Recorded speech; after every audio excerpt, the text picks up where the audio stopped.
Kia ora, Year 12. This video is going to go through the second and harder part of question 3D from last year's algebra exam.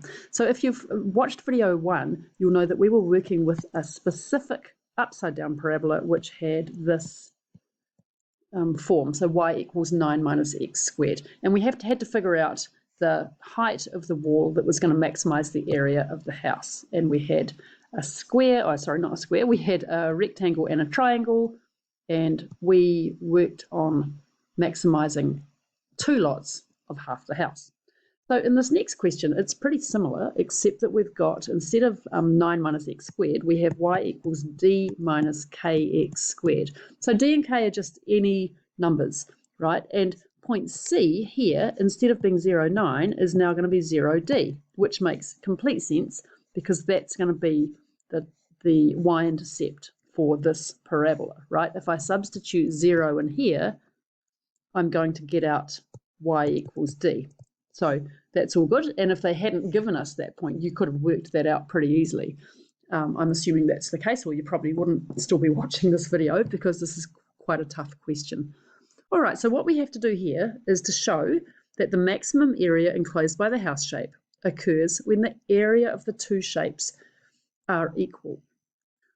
All I'm going to do here is I'm going to solve the problem quickly again that we had in part 1, only this time we're doing it with this point C and this parabola equation here.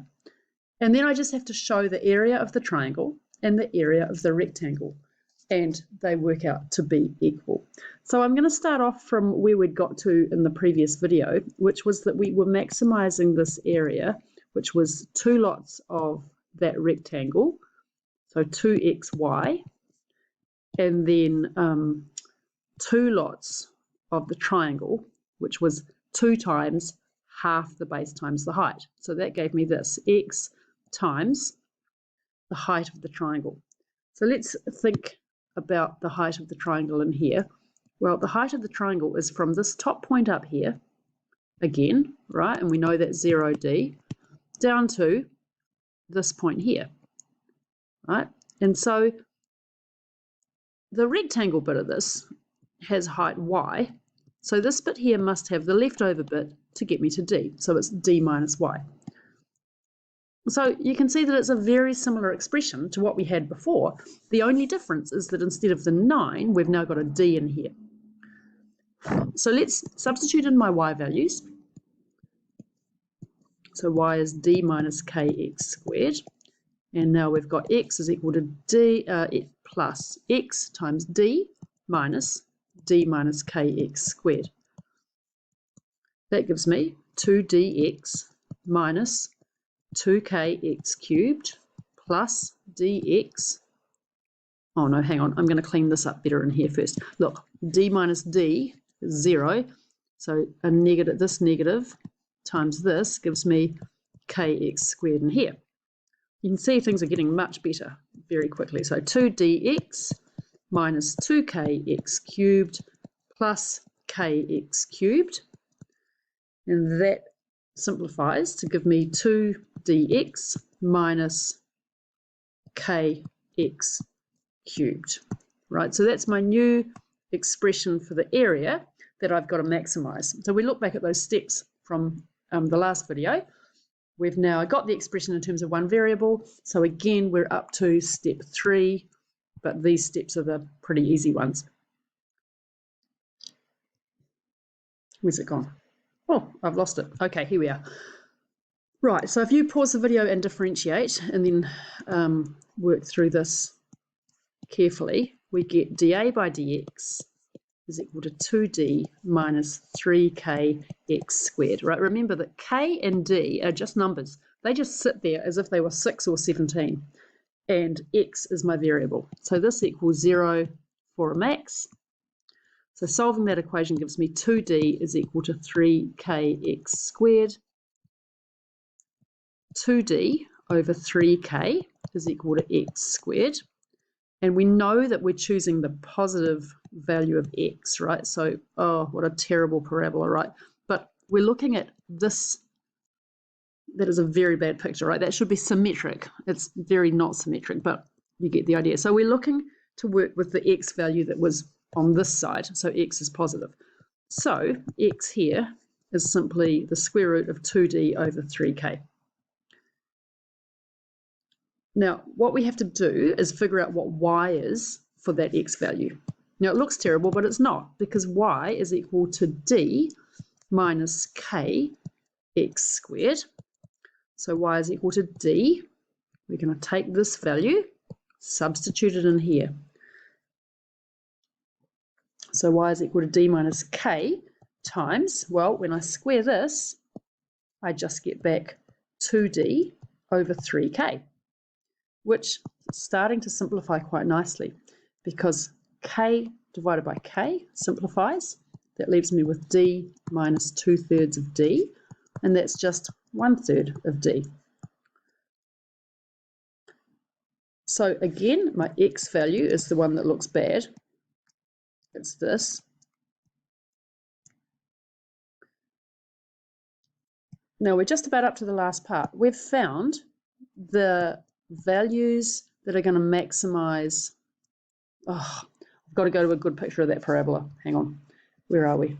Here, right? So we've now found the x value and the y value that are going to maximize the area of the house. And it's definitely not going to be how it's shown in this picture here, right? So going back to here, we can now work out what's the area of the rectangle when I've got this x value and this y value, and what's the area of the triangle. So these values maximize the house area. Let's look back at the question for what we've got to do last. Well, we just have to show that when we've got this maximum area, that the area of the rectangular bit and the area of the triangular bit are going to be equal. So, area of the rectangle is equal to x, y, which is equal to this.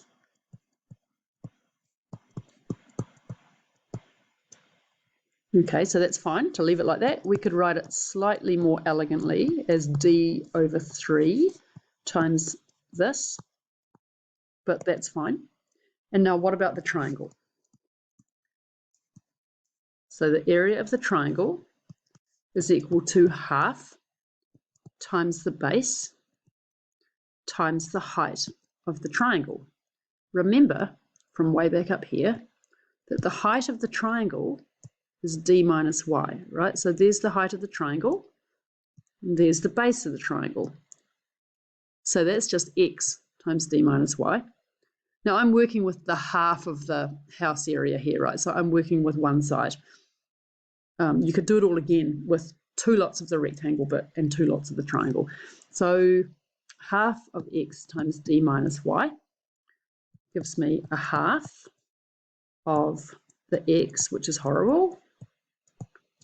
And then the d minus y is not bad because it's d minus 1/3 of d. Right, this is what my y value is. So that works out to be a half times this, going very slowly here. This is 2/3 of d. And you can see that now the 2's simplify, and we're left with d over 3 times 2d over 3k, which is equal to the area of the rectangle as we were required to show. So there you go. So I think what makes this quite hard if you're working at level 2 is if you're not used to working with surds, with exact values, that's probably what made this question feel challenging, right? So if you're watching this early in the year and you're doing level 2 and you're aiming for excellence, it's really important that you get very comfortable working with both fractional powers and surds, okay? Because in the first part of the question, it just wasn't that bad, right? We had, where's the first part? Probably no one's listening to me anymore, but maybe someone is. Like when we had y equals 9 minus x squared, right? And we worked all of that stuff out and we ended up with this root 6. And I left it as root 6 because I'm comfortable working with exact values of surds. But I'm betting that a lot of you had grabbed your calculators and started turning this into a decimal quite early on. And that's fine for a question like this one. But when you come to a really abstract question like this one, where you don't have the 9, but instead you have a D and then you have a K, then that can throw you off a bit. Okay, so talk to your teachers and use the theta books for lots of great practice with working with surds. Okay, this video is long enough.